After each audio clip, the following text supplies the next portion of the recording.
Então nós vamos falar um pouco sobre Eclesiastes 7, os versículos 7 a 10. E eu pretendo encerrar a explicação desses versículos hoje. Eu acho que dá sim.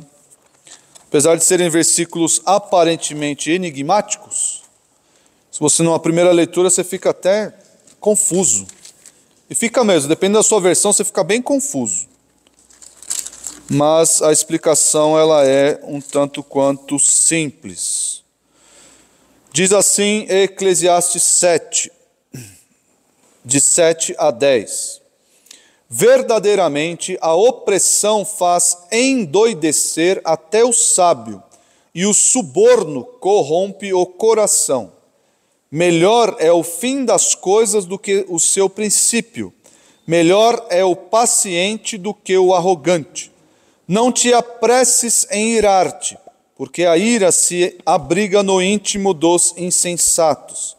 Jamais digas, por que foram os dias passados melhores do que estes? Pois não é sábio perguntar assim. Às vezes, ler Eclesiastes, você tem que ter aquelas informaçõezinhas no fundo, no pano de fundo da sua mente. Que Eclesiastes é uma investigação de Salomão, ou como ele se apresenta no texto, do pregador, é uma investigação acerca do sentido da vida. Então, qual é o sentido da vida? Se você quer saber, leia Eclesiastes, mas leia por completo. Por quê? Porque essa investigação de Salomão, pelo menos até o capítulo 11, é uma investigação nas coisas debaixo do sol. Será que algo debaixo do sol pode dar razão à vida? Será que a família, a busca por sucesso financeiro, será que algo aqui na nossa experiência debaixo do sol pode dar razão ao viver? E nós sabemos, claro, que nada, ele vai concluir, à medida que ele vai fazendo a sua investigação, ele vai concluir o quê? Tudo é vaidade. Vaidade aqui não é você ser vaidoso, não é querer cortar o cabelo. Eu estou precisando um pouco de vaidade, né? Está faltando vaidade para esse pastor aqui. Não é isso, não é cortar o cabelo, tal, fazer a barba, não é isso. Vaidade aqui em Eclesiastes não é isso. Vaidade é sopro. Tudo é um sopro. Nada debaixo do sol tem substância para dar sentido à vida.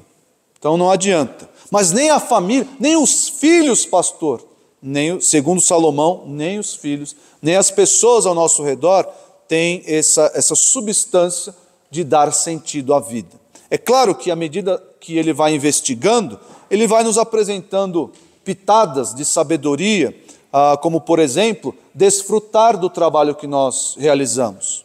Isso é bom, ele vai dizer, isso é bom para o homem regalar-se, trabalhar e regalar-se e curtir a vida, como dizem os jovens. Os jovens dizem isso? Curtir a vida? Ou é coisa de quando eu era jovem, ou de quando os... Então, ele vai dando essas pitadas de sabedoria. Então, isso a gente precisa ter sempre em mente ao ler Eclesiastes. Só que, às vezes, no meio aí da sua investigação, os versículos até parecem trazer assuntos muito distintos uns dos outros. Mas com um pouco de detimento, um pouco de luz sobre os versículos, você vai ver que ele vai falar de um assunto só. Pelo menos em alguns versículos é um assunto só. E hoje, o assunto de hoje é paciência. Paciência. Você se julga uma pessoa paciente? Ou você é o Chaves?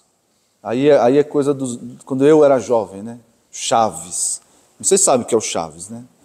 O Chaves, como é que o Chaves falava sobre paciência? Ninguém tem paciência comigo.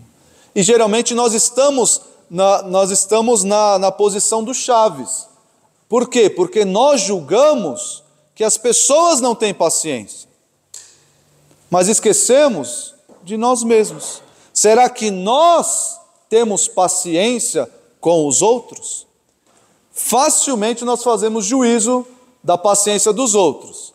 Mas será que a nossa paciência passa pelo nosso próprio crivo? Ainda mais num mundo que é tudo O mundo parece que é configurado para ser tudo muito rápido, tudo muito expresso, tudo muito assim, feito para pessoas sem paciência. Os mais antigos, parece que eu estou nostálgico hoje, porque eu vou trazer um exemplo aqui que os novinhos não vão nem ter ideia do que é isso.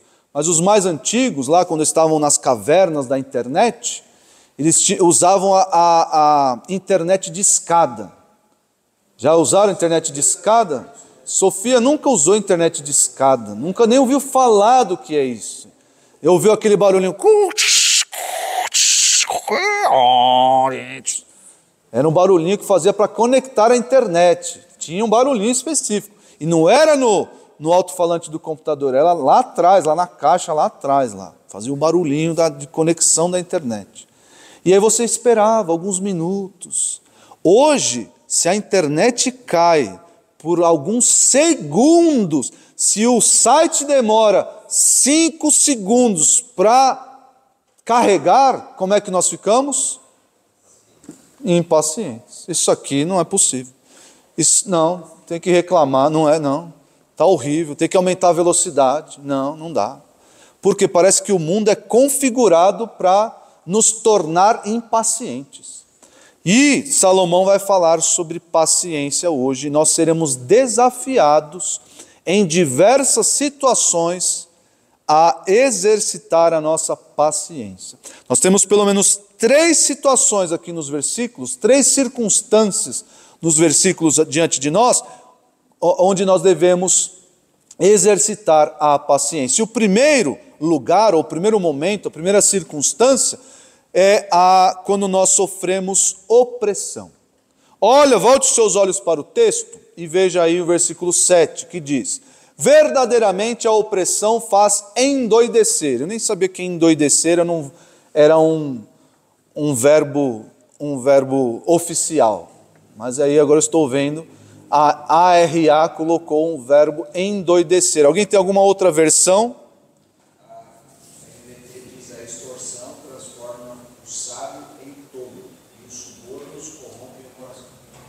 Legal, essa versão ela está um pouco melhor explicada. Então, é claro que o tradutor ele selecionou um viés. Ele selecionou um viés que eu vou explicar para os irmãos, mas tá uma tradução um pouco melhor, a fins de entendimento. Alguém tem algum? A NVI trouxe aqui: a opressão transforma o sábio em tolo. E aí faz endoidecer. A questão é o seguinte: aqui nós não sabemos exatamente se o opressor é o próprio sábio ou se ele é oprimido. Então, se ele é sujeito passivo da opressão ou se ele é sujeito ativo da opressão. De qualquer forma, essa opressão aqui, ou como colocou ali a NVT colocou como? Extorsão. Tem a ver com a segunda parte do versículo. A escolha desse vocábulo tem a ver com a segunda parte do versículo, quando diz acerca de suborno. Então é um paralelismo, né? Um paralelismo muito comum em Eclesiastes e em Provérbios. Mas a questão é, o sábio, imagine você, o sábio estando numa posição de pressão, onde ele tem que aceitar suborno ou comprometer a sua conduta. Este é o momento, é a circunstância em que a paciência dele é provada. Entenderam isso? Ele está em um momento em que a sua fidelidade, a sua paciência com relação àquilo que ele se prestou a fazer. Eu vou dar um exemplo. Imagine você, tem algum engenheiro aqui? Tem algum engenheiro? Não, né? Mas imagine você, um engenheiro de obra. Isso é muito comum na Lua. No Brasil não é comum isso. Mas um engenheiro de obra chega lá, fiscalização. Sua obra aí ela está com SS, aquela irregularidade, mas a gente pode resolver essas irregularidades aí. Esse momento em que o o engenheiro é posto à prova, é esse momento que o texto trata. Seja ele está posto à prova. Aí como ele vai exercitar a paciência nesse momento? Como? Seria muito mais fácil, muito mais rápido o quê? Pagar o suborno, pagar a propina, para que tudo fosse mais rápido.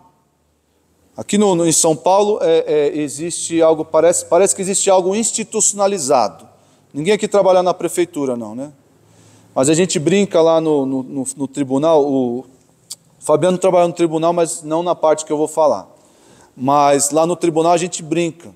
Quando a gente vai ver o processo, o José deve saber disso. A gente não pede o processo, você poderia ver meu processo? Não. Você faz assim, você pode ver meu processo, por favor? Pode adiantar aquele documento, por favor? Porque parece que as coisas para andarem, seja no Poder Judiciário, na repartição pública como um todo, as coisas para andarem precisa de um incentivo fiscal. Precisa de um incentivo, precisa de um suborno, precisa de uma propina. Só que, diante dessa situação, o sábio ele se vê tentado a cair para que as coisas andem mais rápido, para que os projetos andem, por assim dizer. Só que isso não é sábio, não é próprio da sabedoria, isso é tolice. O texto diz que isso é tolice. Então, diante dessa opressão pecaminosa, essa opressão de se dobrar ao suborno, de se dobrar às tentações, de fazer decisões temerárias, decisões não sábias, por assim dizer, o sábio tem que se manter paciente. Mas isso vai atrasar meu projeto. Mas isso vai atrasar minha vida. Seja paciente. Não se dobre à corrupção. Não se dobre ao suborno. Não se dobre à propina. Mesmo que isso lhe tome tempo, mesmo que isso prolongue o seu projeto, o seu plano, não é sábio aceitar suborno, não é sábio pagar suborno, não é sábio se dobrar a isso para fazer as coisas irem mais rápidas. Essa é a ideia do versículo aqui. Então, diante dessa opressão dos prazos, nós devemos nos manter sábios. Neemias passou por uma situação semelhante. Lá em Neemias 6, não precisa abrir, eu vou contar a história para os irmãos. Diante ali da oposição para a construção da cidade de Jerusalém, o que aconteceu? O Sambalate é um nome maravilhoso, Sambalate. Parece nome de escola de samba com bate-lata, um negócio maluco. Sambalate, junto com Tobias e outros demais, e o que eles fizeram? Eles subornaram um camarada, vai lá e finge que você é um enviado de Deus. Finge que você é um enviado de Deus, você e diversos homens, foi praticamente um exército. O pastor Nicolas mencionou essa história no domingo pela manhã, agora, no domingo que passou, e vá lá e tente tirar Neemias do seu propósito, tente impedir Neemias de prosseguir a construção da cidade. E o que aconteceu? Neemias não se acovardou. Ele falou, eu vou fugir, de jeito nenhum. Como disse o pastor Nicolas, o Neemias foi macho, e ele detectou que aquele enviado foi subornado e que não era enviado de Deus coisa nenhuma. Então, diante dessa situação, dessa circunstância que poderia levar ele a destituir o seu propósito, a desistir do que estava fazendo, ele não se dobrou. Vejam aí, Êxodo 23, 8. Olha o que o suborno, a propina, que é mencionado no texto, essa opressão, de modo mais geral, essa opressão que ela causa. Êxodo 23, 8. Não aceite suborno, também suborno não aceitarás, porque o suborno cega até o perspicaz e perverte as palavras dos justos. Aqui a NVI trouxe assim: pois o suborno cega até os que têm discernimento e prejudica a causa do justo. Geralmente o suborno serve para adiantar o seu lado, não é isso? O suborno serve para adiantar o seu lado. O meu chefe, ele brincava, a gente almoçava sempre no mesmo restaurante, que ficava lá do lado do escritório. Ele chegava pro cozinheiro e falava: os cozinheiros, o suborno, tá aqui o suborno. Ele deixava lá uma caixinha pro cozinheiro para ele fazer um bife maior para ele. Ele falava: o suborno aqui. Ele brincava: o suborno. Ele deixava lá uma caixinha e o cozinheiro ia lá e fazia um bife mais alto. E enquanto o meu bife, que eu não pagava suborno, o meu bife era, como diz o Severiano, o boi não precisou nem morrer, que era um carpaccio assim, tirava ali. Era fininho o meu bife, batido ainda. Batido, uma sola de sapato. Mas, geralmente, quem paga suborno, quem se vale disso, tem um interesse próprio, tem um interesse em si mesmo. E isso deturpa, deixa que o sábio não se torne mais sábio. Olha lá o que diz o texto. Ele cega até os que têm discernimento. Ou como cega até o perspicaz. Aqui o texto no NVI traduziu como prejudica a causa dos justos. Ali está perverte as palavras dos justos. A verdade é que o suborno, seja ele em qualquer circunstância, vai impedir que do que é certo seja feito, seja concretizado. Então é melhor, à luz do texto de Eclesiastes, é melhor ter paciência e não recorrer, não se valer do suborno, porque ele causa diversos transtornos. Olha só, Tiago 5, 10.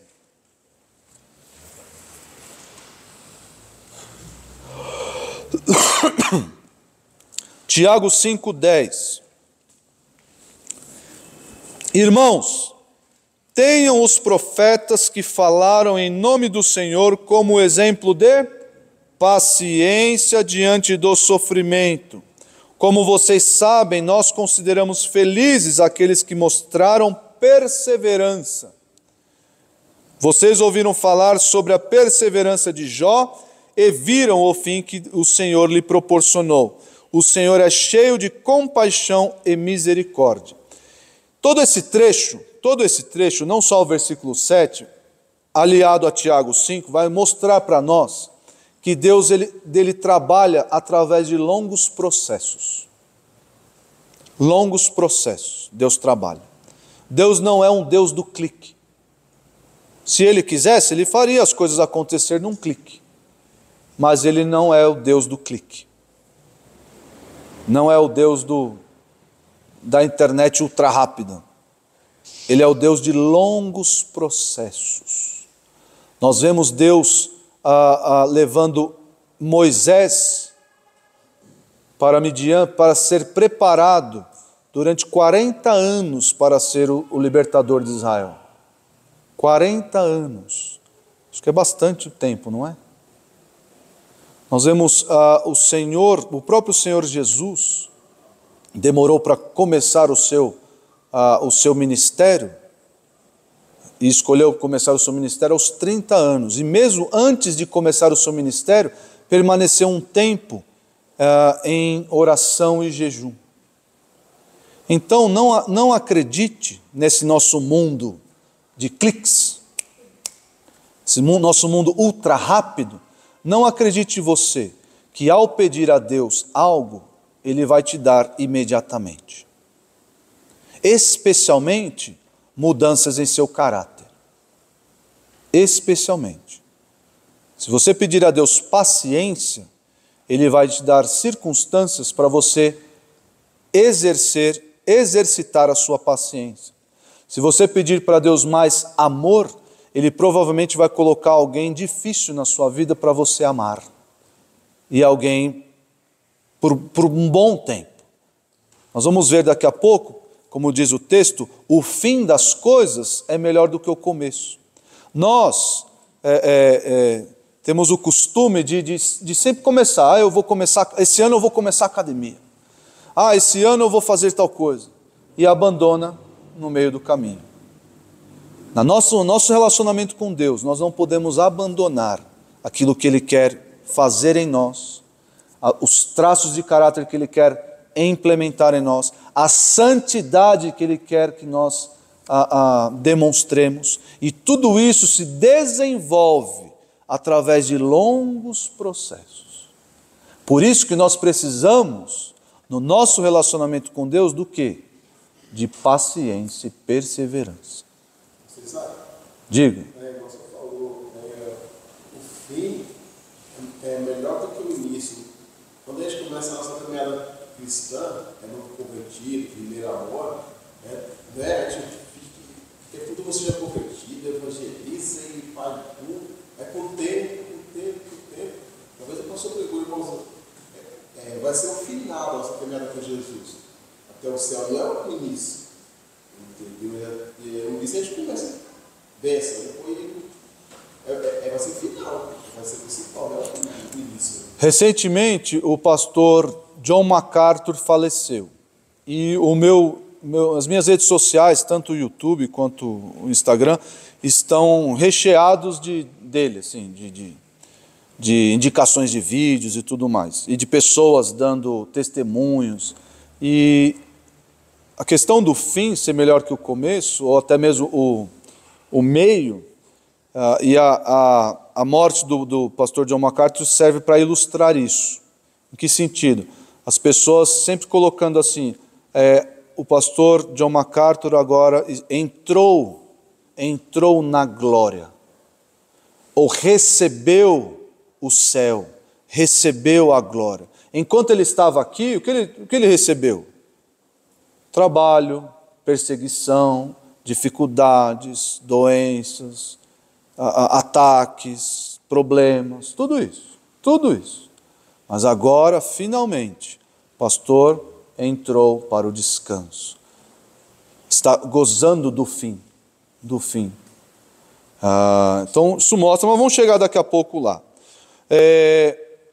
Abram aí em Gálatas 6:9. Porque esse versículo, eu quero que fique com os irmãos, Gálatas 6:9, por quê? Porque diante dessa nossa sociedade, especialmente o Brasil é muito corrupto.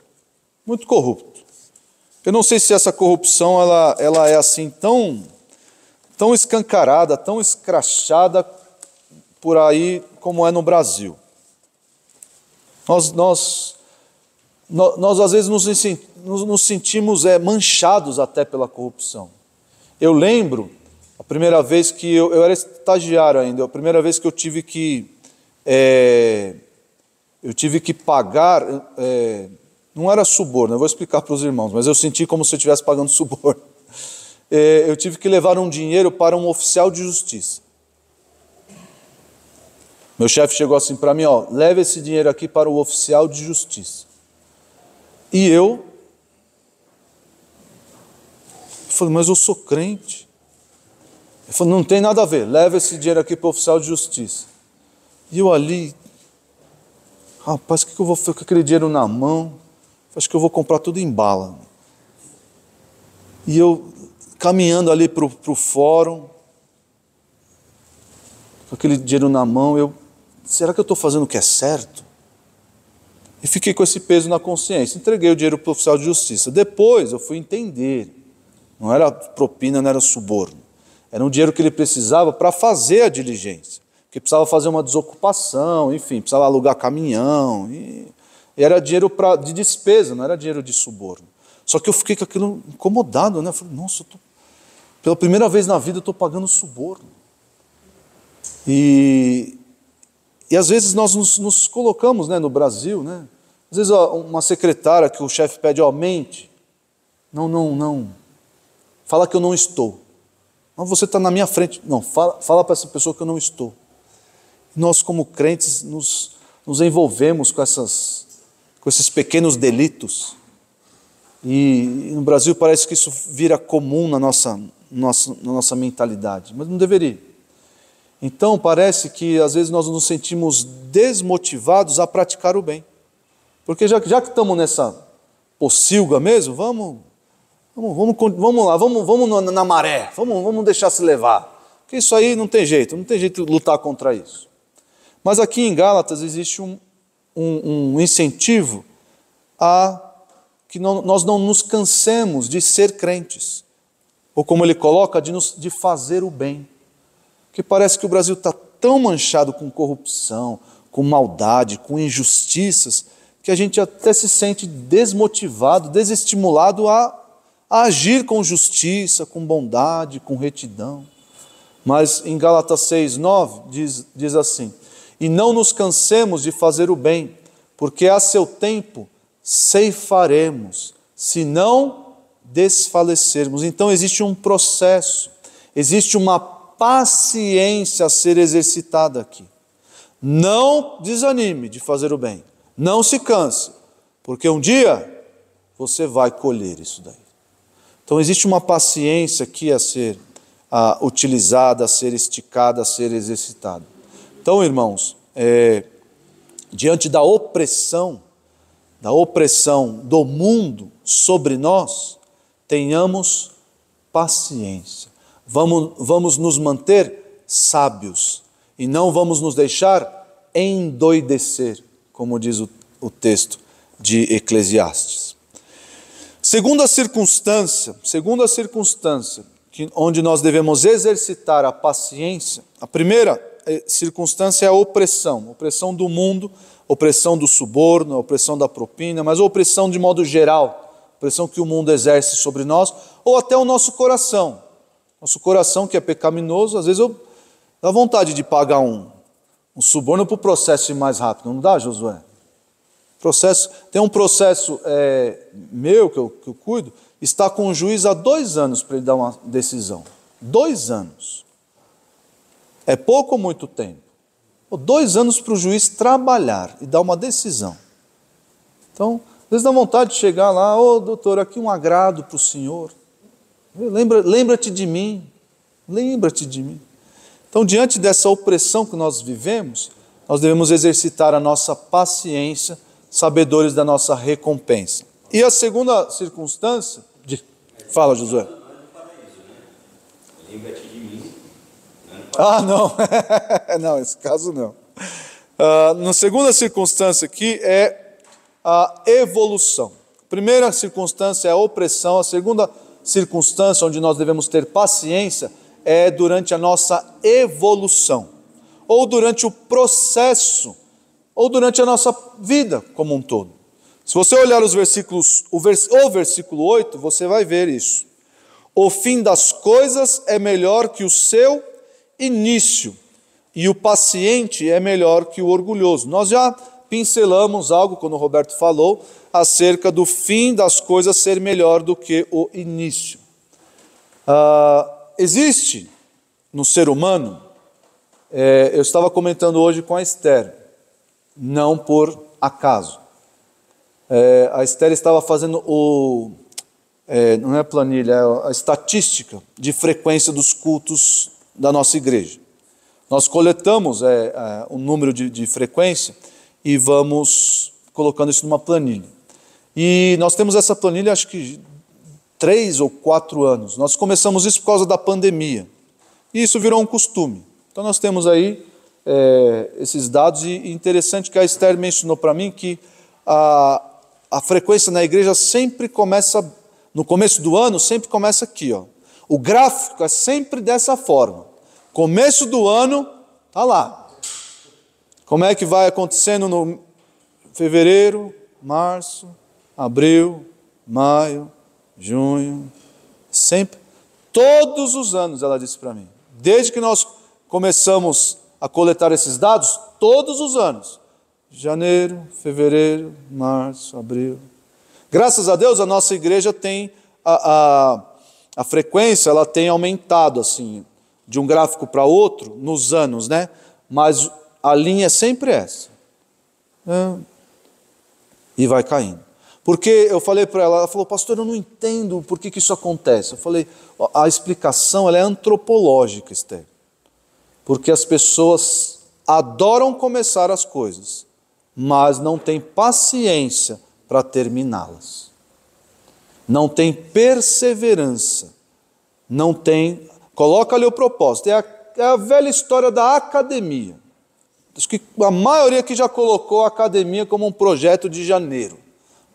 Vou lá agora, janeiro, ano novo, vida nova, eu vou para a academia e aí faz o plano anual. Não, eu vou fazer o plano anual para pagar o ano inteiro, para eu me desafiar, e aí beleza. Janeiro, fevereiro, aí março já não vai mais, vai ter que pagar até dezembro, porque fez o plano anual e não vai mais na academia.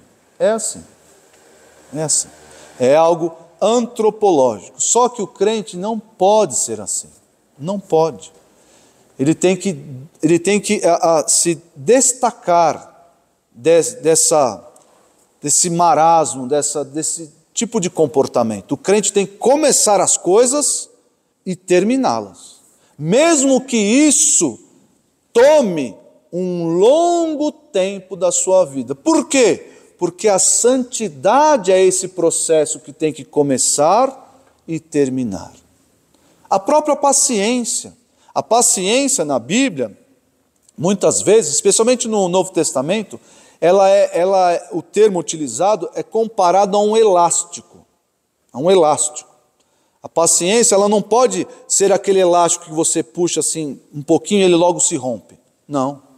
Tem que ser um elástico que você puxa, estica, estica, estica, estica, estica, estica. Ele não se rompe. Não se rompe. E aí tem até aquela memória. Tem uns elásticos bons, né, que tem a memória e volta para o lugar. Eu vi um teste na fita isolante. Que a fita isolante tem que ter uma elasticidade que ela volta para o seu lugar. Você puxa e ela volta para o seu lugar. Assim é a paciência. Você estica, estica e puxa. Não é aquele que você puxa um pouquinho, pisou no meu calcanhar, eu não aguento, estoura, e não quero saber, explode, grita, e fica aquela bagunça, aquela confusão. Não pode. A paciência do crente, ela tem que ser longa. Aliás, neste versículo aqui, o que está traduzido na segunda parte do versículo, melhor é o paciente do que o arrogante. Na verdade, o que está escrito aqui, melhor é o espírito largo do que o espírito alto. É claro que se o tradutor colocasse isso, ninguém ia entender nada. É melhor o espírito largo, dando a entender desse caráter longevo, longânimo, do que um espírito de uma pessoa alta, uma pessoa altiva. É melhor esse espírito que lida com as coisas, que suporta longos processos. Essa é a ideia aqui. Porque você alia a primeira parte do versículo à segunda parte.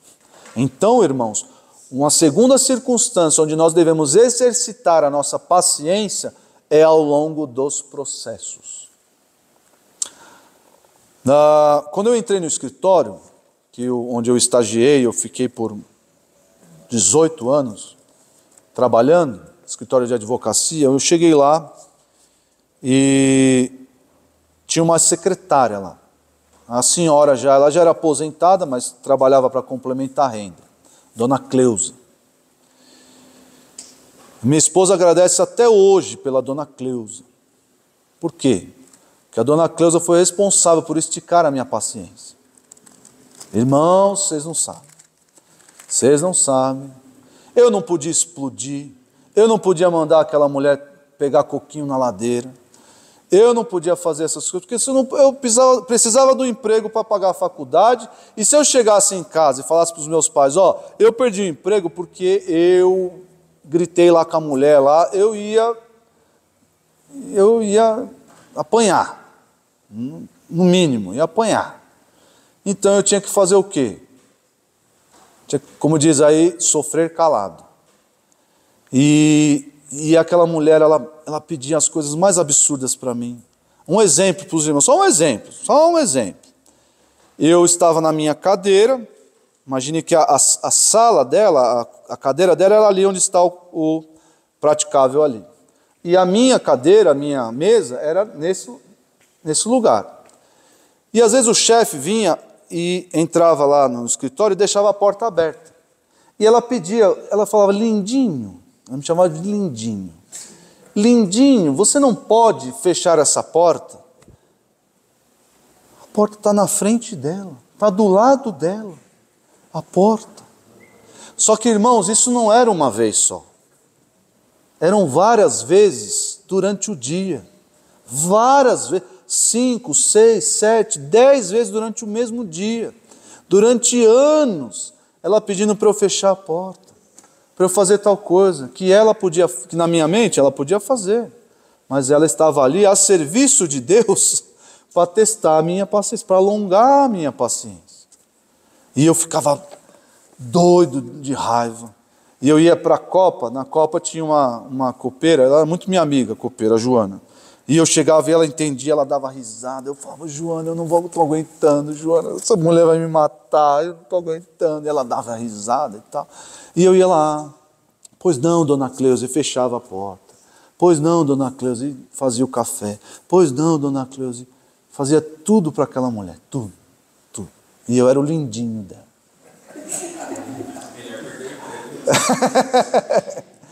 E eu fiquei lá, com a dona Cleusa, eu fiquei lá 7 anos, debaixo da opressão. Ela te subornava com o Lindinho, né? Esse Lindinho não servia de suborno não, porque olha, eu preferia que ela me chamasse de qualquer outra coisa. Mas irmãos, o fato é que durante o processo de formação, de construção do nosso caráter, nós vamos sofrer dificuldades, afrontas, mas nós devemos manter a paciência diante desse processo. Não é do dia para a noite que as coisas acontecem, especialmente as coisas no nosso caráter, as coisas na nossa vida, na nossa circunstância. O exemplo de Jó foi mencionado no texto de Tiago, a perseverança dele, dando a entender, nós não temos essa informação, mas dando a entender que o período que Jó passou por agruras, ou ficou naquela circunstância de doença e de perda total, foi muito longo. Dando a entender que foi muito longo. Não foi assim, ficou lá 2 meses com doença e pronto, Deus restaurou a sorte dele. Não. O texto sugere que foi um período longo. E nesse período, Jó teve paciência e não blasfemou. Jó teve paciência e não atribuiu a Deus a culpa do seu infortúnio. Jó não fez isso. Com paciência, ele se manteve ali firme, constante, louvou a Deus, fez louvores a Deus, e no final de tudo, conheceu a Deus um pouco mais. Pouco mais, como ele diz no versículo 40, antes eu conhecia a Deus só de ouvir falar, agora eu o vejo. Está aí o prêmio de Jó. Não estava no Deus ter dado 4 vezes mais o que ele tinha, isso aí não é prêmio para Jó. Claro que ele desfrutou de tudo isso, mas o que ele fez questão de colocar no seu discurso. Antes eu conhecia a Deus só de ouvir falar, agora eu o vejo. Esse foi o verdadeiro prêmio de todo esse processo que Jó passou. Abra sua Bíblia aí em Hebreus 12, 11. Mostrar a paciência diante do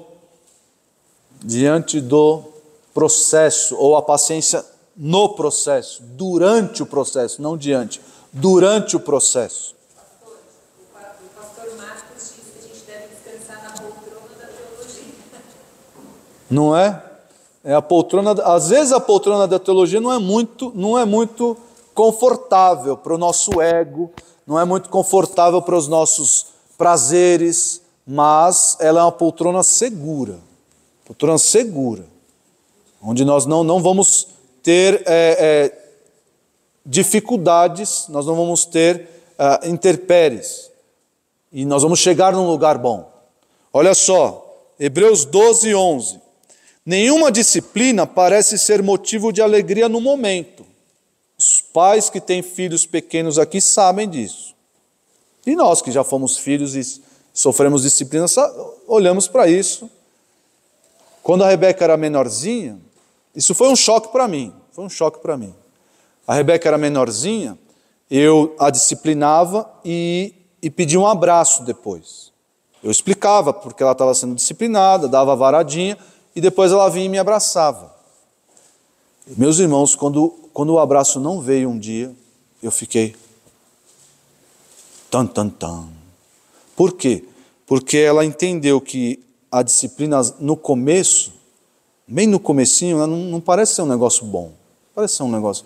parece que meu pai foi injusto. Parece que... Eu não estou entendendo por que eu estou sendo punido, por que eu estou sendo disciplinado, por que eu estou sendo corrigido. Não entendo. Às vezes eu até fico com raiva, não é?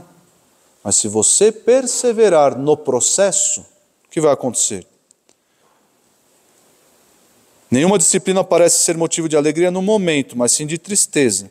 Mais tarde, porém, produz fruto de justiça e paz para aqueles que por ela foram exercitados. Por mais que aquele abraço não viesse na hora, eu sei que o resultado da disciplina que eu apliquei na minha filha iria dar bom resultado, daria fruto de justiça, iria transformar aos poucos o caráter da minha filhinha.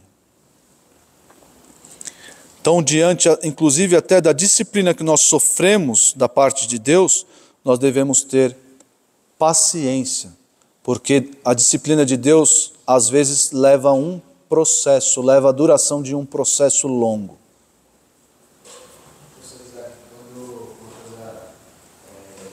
Quando eu conheci o verdadeiro evangelho, aí o Senhor atuou em mim, principalmente na correção. E no começo, eu falava sobre isso, não, eu não sou assim, eu não aceito, eu não sou assim. Aí, com o passar do tempo, ele continuou insistindo em mostrar o quão errado eu era. Tanto que a minha conversão foi através de mostrar o meu erro, em Romanos. E aí, de acordo com o que o Senhor fazia, eu falava, mas Senhor, de novo, 2 vezes no dia já, 3 vezes, 4 vezes. E hoje, quando o Senhor fala, eu falo, por favor, continua mostrando, porque eu preciso dessa mudança. Eu preciso ser transformado, porque há pouco tempo atrás, eu imaginava que eu não tinha problema nenhum comigo. E o Senhor me trouxe para o Evangelho me mostrando, você não vale nada. E hoje, com muita alegria, eu peço ao Senhor, continua mostrando, continua abrindo os olhos na palavra, mostrando o quão sujo, o quanta sujeira tem que sair daqui. Esse é o processo. Às vezes o processo de conversão é longo. Quem aqui teve um processo de conversão longo? Aí, vários irmãos. É o convencimento do Espírito que às vezes vai acontecendo aos pouquinhos durante um período, aí, às vezes durante até anos, né? Aos pouquinhos, aí você não, depois desse processo, você olha só, agora eu entendi, agora eu quero mais isso daí, agora vamos para frente. Então, nem todo mundo tem, nem todo mundo vê a escada de Jacó, de anjos descendo e se converte, né? Mas às vezes durante um processo isso acontece. E a santificação continua esse processo aí. Deus continua me moendo, tirando o que é errado, colocando o que é certo em minha vida. E para isso precisamos ter paciência.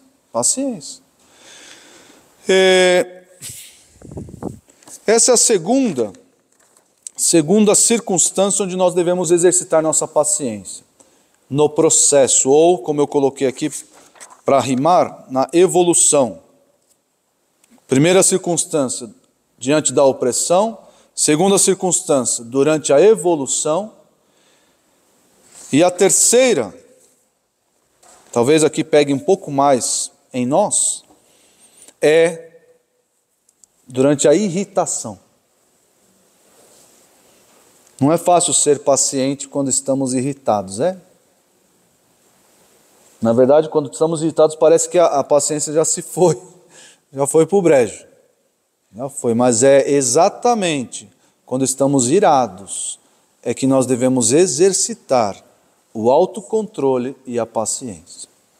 É aí. Aliás, o melhor momento para você esticar o elástico da sua paciência é esse. Se você tem um elástico que arrebenta fácil, é melhor você ir aos pouquinhos, porque o elástico ele esgarça, né? Vai esgarçando. Tem que fazer isso com a paciência da gente. Nossa paciência tem que ser esgarçada, tem que ser ali, ó, você puxa.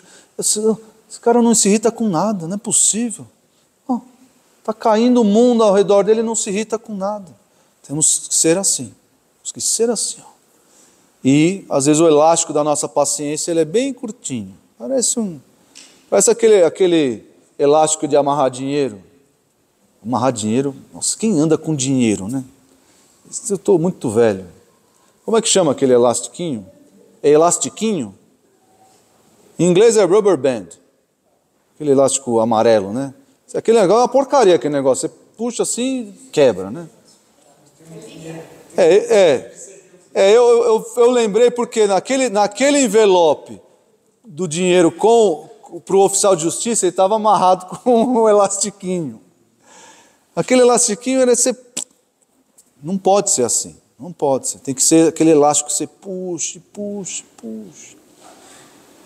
E quando estamos irritados é o momento perfeito, ideal para nós exercitarmos isso daí. Olha só os versículos lá de Eclesiastes que falam sobre isso daí.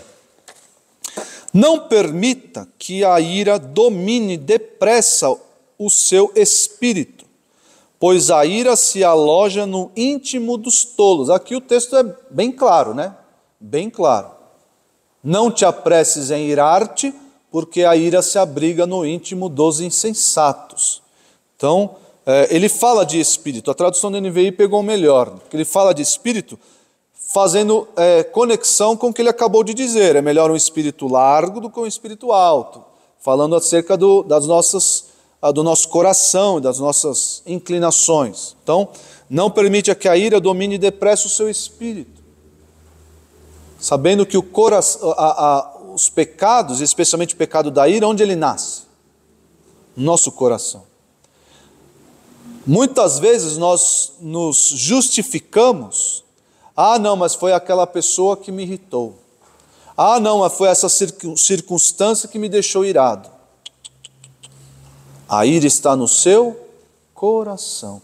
E é aí que ela nasce, se cresce, se desenvolve, explode, machuca as outras pessoas. É aí, é daí. Não culpe as circunstâncias por causa da sua ira. Nós vamos ver daqui a pouquinho em outros textos, existe sim uma ira contida que é boa. Uma ira contida, ela é boa.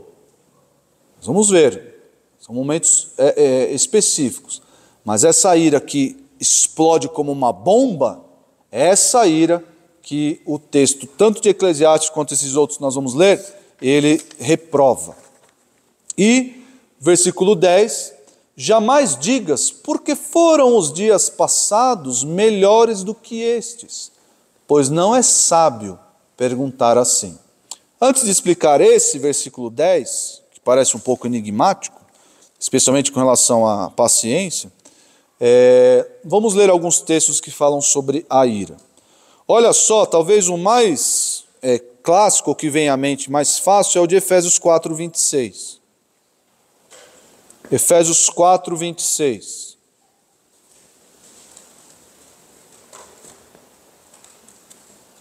O que diz aí? Irai-vos e não pequeis. Olha lá, então a Bíblia está deixando a gente se irar, certo? Está mandando, irai-vos, mas não pequeis. Como é que é isso aí, pastor? Irai-vos, mas não pequeis. A ira, nesse contexto, é uma ira de indignação. O Quem sofreu ira com indignação? Jesus. Jesus esteve indignado. Quando esteve no templo, muitas pessoas retratam Jesus como alguém descontrolado, mas Jesus não estava descontrolado. Não era uma ira descontrolada, era uma ira contida. Era uma indignação irada. Porque Jesus chegou no templo, o que estava acontecendo? Estavam vendendo lá as ofertas, enfim, virou mercado aquilo. O que as pessoas tinham que levar, tinham que escolher e tinham que levar voluntariamente, elas desprezavam. Elas chegavam lá, paga e dá lá o sacrifício e ignoravam o relacionamento, ignoravam a cerimônia por trás das suas ofertas, que era o relacionamento com Deus, né? Mas virou um mercado o templo. E aí Jesus se indignou contra isso, se indignou. E as pessoas acham que Jesus chegou lá e começou a chutar as coisas, virar as mesas descontrolado. Não. A Bíblia dá uma evidência de que Jesus, ele sentou, parou e refletiu acerca. Jesus fez o que antes de virar as mesas dos mercadores? Ele fez um chicote. Fez um chicote. Demorava a fazer esse chicote. Era uma trança. Demorava pelo menos alguns minutos para fazer esse chicote. Então a ira de Jesus não foi descontrolada. Deus se ira. Deus se ira. Claro que Deus se ira contra o pecado. A ira de Deus é descontrolada? Não. Em nenhum momento na Bíblia você vê Deus se irando contra o pecado e se descontrolado e acaba com tudo. Não. Deus sempre tem planos de juízo. Deus sempre faz planos para quando Ele vai a exercitar a sua justiça, que é perfeita, Ele sempre tem planos ali. Nunca é na hora, acabou. Não. Então essa ira aqui, ela é uma ira contida. Você pode ficar indignado com certas circunstâncias, sim. Esse não pecar, aqui o contexto é no relacionamento com os irmãos. Se você olhar para os versículos anteriores, você vai ver isso. No relacionamento com os irmãos, às vezes nós podemos nos irar, mas essa ira ela não pode sair da nossa esfera e atingir a esfera dos irmãos, a esfera da comunhão. Então eu posso ficar irado com a Sofia, se bem que é impossível ficar irado com a Sofia, mas eu posso ficar irado, mas eu não posso ofendê-la, eu não posso gritar com ela, não posso, esse é o não pecar, não posso externar a minha ira em atos pecaminosos. Antes, o que eu faço? O que o texto faz? Não se ponha o sol sobre a vossa ira. O que é isso? O que é isso? Ao mesmo tempo que eu posso me irar, contendo essa minha ira dentro de mim, essa ira não pode perdurar dentro de mim por muito tempo. É o que diz ali, não se põe o sol sobre a vossa ira. Esse irai-vos e não pequeis está mencionado lá no livro dos Salmos. Talvez a sua Bíblia tenha uma nota de rodapé aí e mencione. Tem, né? Então, o Salmo 4:4, leia aí o Salmo 4:4, ou abra aí, Guimel. Irai-vos e não pequeis, consultai o travesseiro do coração e sossegai. Olha só que legal isso daí. Geralmente, quando nós colocamos a cabeça no travesseiro e refletimos acerca daquela nossa ira, ela se esvai, ela perde corpo, ela perde justificativa. E isso passa. Então, aliado ao que diz o texto de Efésios, a nossa ira não pode perdurar, não pode permanecer muito tempo em nós. Por quê? Sob pena de darmos lugar ao diabo. Eu passo a odiar a Sofia. Só o fato dela respirar, nossa, não aguento. Meu Deus, eu passo a ter rancores. E isso vai minando a nossa comunhão. Vejam como nós somos desafiados a largar rapidamente a nossa irritação, a nossa ira. E exercitar uma paciência diante de uma situação irritante, diante de uma circunstância irritante, que para nós pode ser alheia a nós, mas sabemos que a ira, ela nasce aqui. Aqui. Ela nasce aqui. Não é, a culpa é da circunstância. Está aqui, ó. Quem está mantendo isso no seu coração é você. O culpado de estar assim é você. Os remorsos de um coração amargurado é você. Porque a ira nasceu aí, você deixou ela aí e ela transformou você, transtornou você e a comunhão com seus irmãos e os seus relacionamentos. Quem quer falar aqui? Isso daí que o senhor acabou de falar, traz um pouco para nós mesmos, porque na Bíblia diz: não devem permitir que a ira nos controle. Acalmem a ira antes que o sol se ponha. Aí, legal. Legal isso daí. Legal essa versão. Já traz uma implicação embutida aí, né? Olha só agora Tiago 1,19. Ainda falando sobre a ira. Tiago 1,19. Sabeis estas coisas, meus amados irmãos, todo homem, pois, seja pronto para ouvir, tardio para falar, tardio para se irar. É exatamente o ponto de Eclesiastes. Para nos irritar, paciência, paciência. Não é, não. Longo. Você não está irritado com a situação? Não.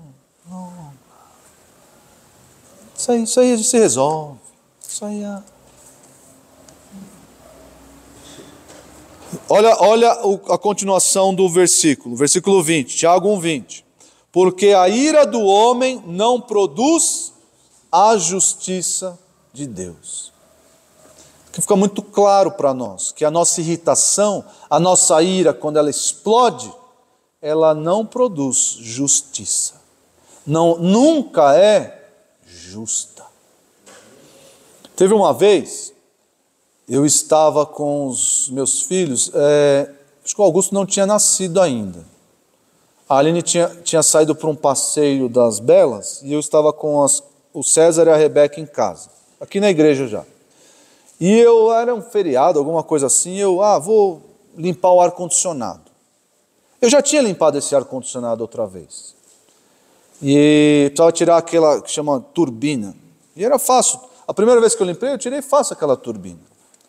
Meus irmãos, eu abri o ar-condicionado, subi na escada, as crianças brincando lá na sala nova, e essa turbina nada de sair, e eu machucando minha mão, porque tem a parte do radiador ali que o Severino sabe, e eu machucando a mão, e aquela turbina não saía, e eu vou quebrar esse negócio, eu puxar mais, e eu, Senhor, me ajuda, e aquela ira aumentando, e as crianças partiram da brincadeira para a brigadeira, lá na sala 9, gritando e falando, e aquela circunstância toda aumentando, e eu me irritado, até que eu explodi, gritei com eles, mas gritei alto,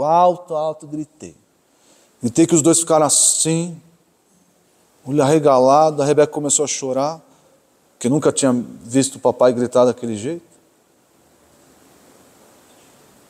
e falei, vocês vão parar com isso, não, vão sair, eu estava irritado com toda a circunstância, os homens que estão aqui sabem, quando você se propõe a fazer algo e o negócio não dá certo, é melhor que você esteja sozinho, porque pelo menos você se irrita com você mesmo, e enfim, se tiver alguém por perto, se tiver a esposa por perto, chegando, amor, você quer uma ajudinha?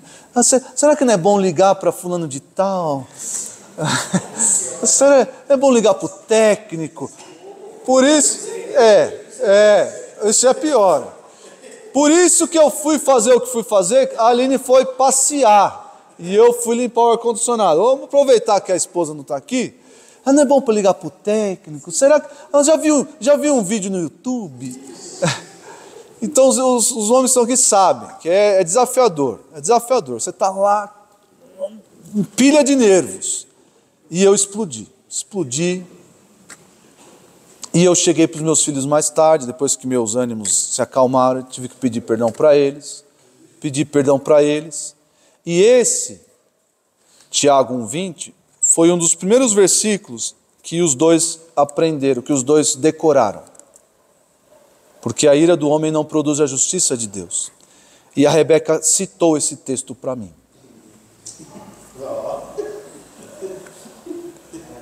Ela citou esse texto para mim, antes de eu pedir perdão.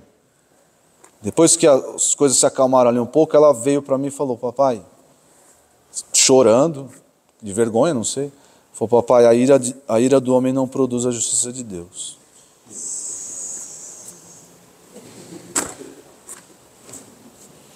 Era melhor ela ter me dado uma surra. Mas ela citou esse versículo.